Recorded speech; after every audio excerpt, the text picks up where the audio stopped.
sindicatos e movimentos sociais em geral têm uma importância muito grande para a vida brasileira, para a vida nacional.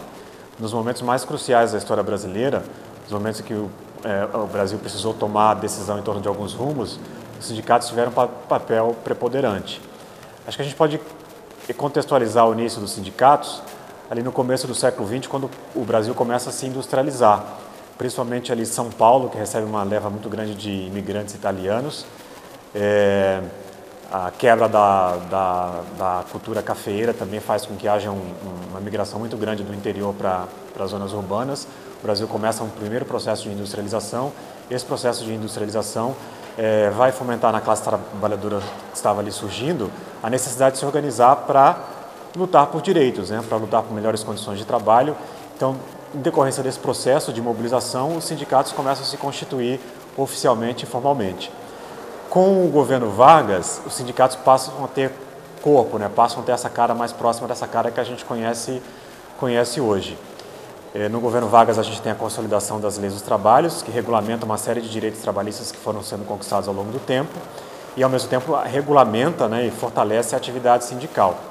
Então, os sindicatos, a partir daí, a gente pode estabelecer, acho que, a consolidação das leis dos trabalhos como um segundo grande momento, como um segundo grande marco de formação dos sindicatos. Então, identifico aí na consolidação das leis do trabalho, na CLT, um segundo grande momento, um segundo grande marco na história do sindicalismo brasileiro. Mas a gente fala em sindicatos, mas os sindicatos estão muito atrelados à vida urbana, mas a gente também tem sindicatos rurais, os movimentos sociais do campo, acho que a partir dos anos 50, 60, há uma organização maior dos movimentos sociais na zona rural, os movimentos sociais no campo.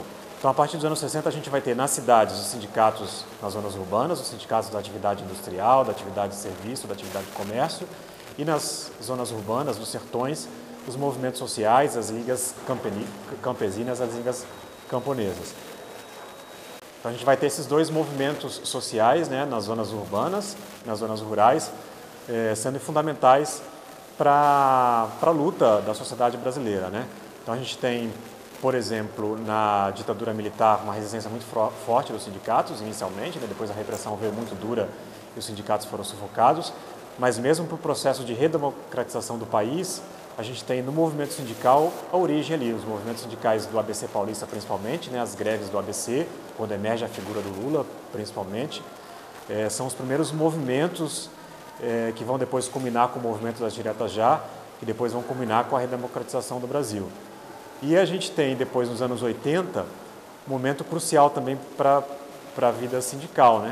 O Brasil passa por uma crise econômica muito forte, hiperinflação, crise política, recessão, e os sindicatos que ali organizados vão pelo menos minimizar as perdas para os trabalhadores e vão garantir a manutenção de alguns direitos e até o avanço em relação àquilo que já havia conquistado.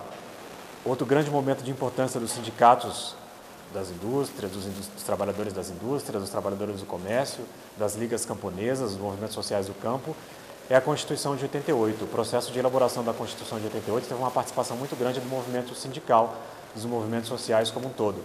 As principais conquistas sociais da Constituição de 88 decorrem da forte atuação dos movimentos sociais, do sindicato e movimentos sociais outros. A gente vê hoje os sindicatos sendo muito questionados, o papel dos sindicatos muito questionado. Eu tenho algumas críticas com relação às estratégias. Eu acho que os sindicatos, os movimentos sociais precisam atualizar algumas estratégias. O discurso, às vezes, ainda está muito preso no discurso ali dos anos 70. A sociedade hoje tem novas dinâmicas que esse discurso não tem mais adesão, não tem mais pegada, não é mais capaz de mobilizar. O Brasil passou nos últimos 12, 13 anos por uma série de avanços nos governos trabalhistas de Lula e Dilma.